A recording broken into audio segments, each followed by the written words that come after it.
এই মুহূর্তে রাজধানীর এভারকেয়ার হাসপাতালের সামনে আছেন সহকর্মী আহমেদ সালেহীন। সরাসরি যাচ্ছি তার কাছে। সালেহীন, বিএনপি চেয়ারপারসন বেগম খালেদা জিয়ার স্বাস্থ্যের খোঁজ নিতে এই মুহূর্তে রাজধানীর এভারকেয়ার হাসপাতালে আসছেন প্রধান উপদেষ্টা, অন্তর্বর্তীকালীন সরকারের প্রধান উপদেষ্টা ডক্টর মোহাম্মদ ইউনূস, এবং আমরা দেখতে পাচ্ছেন যে তার গাড়ি বহরটি ঢুকছে এভারকেয়ার হাসপাতালের দিকে। আমরা দেখতে পাচ্ছি তাকে প্রোটোকলের যে গাড়িটা রয়েছে সেই গাড়ি বহরটি কিন্তু ঢুকছেন বিএনপি চেয়ারপারসন বেগম খালেদা জিয়াকে দেখার জন্য। আমরা দেখতে পাচ্ছি তাকে বহনকারী গাড়ি বহরটি এভারকেয়ারে প্রবেশ করছেন।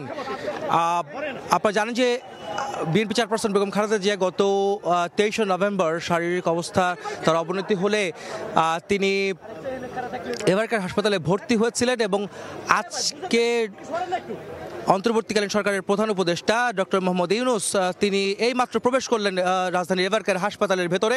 আপনারা দেখতে পাচ্ছেন তার গাড়িটি ভিতরে প্রবেশ করেছে।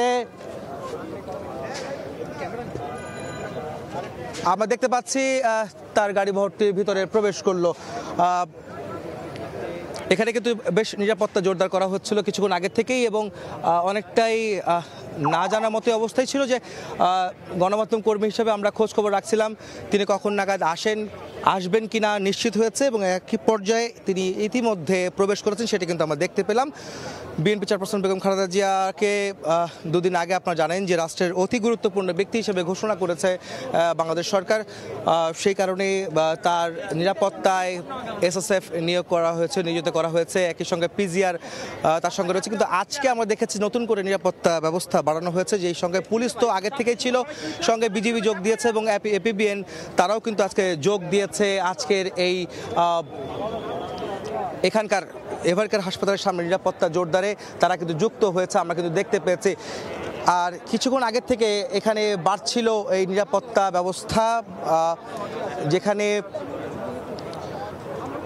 অন্তর্বর্তীকালীন সরকারের প্রধান উপদেষ্টা ডক্টর মোহাম্মদ ইউনূস তিনি প্রবেশ করবেন বা তিনি আসবেন এই খবরটি জানার পর থেকেই এই এলাকায় কিন্তু নিশ্চিত নিরাপত্তা ব্যবস্থা জোরদার করা হয়, যেখানে পুলিশ, এপিবিএন, বিজিবি, তার সঙ্গে দুদিন আগের থেকেই তো সিএসএফ এসএসএফ সদস্যরা রয়েছেন, এসএসএফ এর সদস্যরা রয়েছিলেন, একই সঙ্গে পিজিআর এর সদস্যরা কিন্তু গতকালকে আমরা দেখেছি, অর্থাৎ গতকালকে থেকে কিন্তু এটা নিয়োজিত আছে। আপনারা জানেন গত পরশুদিন এখানে অর্থাৎ 1 ডিসেম্বর একটি প্রজ্ঞাপনের মাধ্যমে বিএনপি চেয়ারপারসন সাবেক প্রধানমন্ত্রী বেগম খালেদা জিয়াকে রাষ্ট্রের অতি গুরুত্বপূর্ণ ব্যক্তি হিসেবে ঘোষণা করা হয়, এবং তারপরেই নির্দেশ দেওয়া হয় সেই প্রজ্ঞাপনে তাকে বিশেষ নিরাপত্তা দেওয়ার জন্য, এবং তারপরে থেকে কিন্তু এসএসএফ এখানে আসেন এবং এভারকেয়ার হাসপাতালে বেগম জিয়ার নিরাপত্তায় সব ধরনের ব্যবস্থা তারা নেন। এবং তারপরে আজকে থেকে আবার নতুন করে কিছু নিরাপত্তা বাহিনী যুক্ত হয়েছে, যেখানে এপিবিএন আজকে নতুন করে যুক্ত হচ্ছে, একই সঙ্গে বিজেপি, বর্ডার গার্ড বাংলাদেশ তারাও কিন্তু আজকে যোগ হয়েছেন। আপনারা জানেন যে আজকে কিন্তু দুজন সরকারের উপদেষ্টা এসেছিলেন, তারা হচ্ছেন স্বরাষ্ট্র উপদেষ্টার কথা আমরা জানতে পেরেছি, তিনি এসেছিলেন বিএনপি চেয়ারপারসন বেগম খালেদা জিয়ার স্বাস্থ্যের খোঁজ নিয়েছেন। একই সঙ্গে মৎস্য ও প্রাণী সম্পদ বিষয়ক উপদেষ্টা যিনি রয়েছেন সরকারের, তিনিও কিন্তু আজকে এসেছিলেন এই হাসপাতালে, এভারকেয়ার হাসপাতালে বেগম জিয়ার স্বাস্থ্যের খোঁজ নিতে। আমরা একটু বলে রাখতে চাই বেগম জিয়ার যে স্বাস্থ্যের যে বর্তমান অবস্থা সেটি কিন্তু অপরিবর্তিত রয়েছে, অর্থাৎ 7 দিন 1 সপ্তাহ ধরে তিনি কিন্তু সিসিইউতে রয়েছেন। গত 27 নভেম্বর থেকে আজকে কিন্তু 7 দিন হয়েছে তিনি কিন্তু করোনারি কেয়ার ইউনিট এভারকেয়ার হাসপাতালের যে সিসিইউ রয়েছে সেখানে কিন্তু আছেন বিএনপি চেয়ারপারসন সাবেক প্রধানমন্ত্রী বেগম খালেদা জিয়া, এবং তাকে চিকিৎসকদের নিবিড় পর্যবেক্ষণে রাখা হয়েছে। আপনারা জানেন যে বিএনপি চেয়ারপারসনের চিকিৎসায় আগে থেকে কিন্তু বাংলাদেশের চিকিৎসকরা একটি মেডিকেল বোর্ড গঠন করেছিল, যেটি আগে থেকে ছিল, কিন্তু নতুন করে এবার হাসপাতালে ভর্তি হওয়ার পরে দেশি বিদেশি চিকিৎসকরা কিন্তু তার মেডিকেল বোর্ডের সঙ্গে যুক্ত হয়েছেন, যেখানে যুক্তরাজ্য, সৌদি আরব, সিঙ্গাপুর, চীন এই সমস্ত জায়গা থেকে কিন্তু বিশেষজ্ঞ চিকিৎসকরা সেই মেডিকেল বোর্ডে যুক্ত হন, এবং তারা মূলত বিএনপি চেয়ারপারসন বেগম খালেদা জিয়ার স্বাস্থ্যের খোঁজ খবর রাখছেন, তারা পর্যবেক্ষণ করছেন, তারা বিভিন্ন ধরনের রিপোর্ট দেখছেন, তারপরে তার চিকিৎসার জন্য যা করণীয় সেসব বিষয়গুলি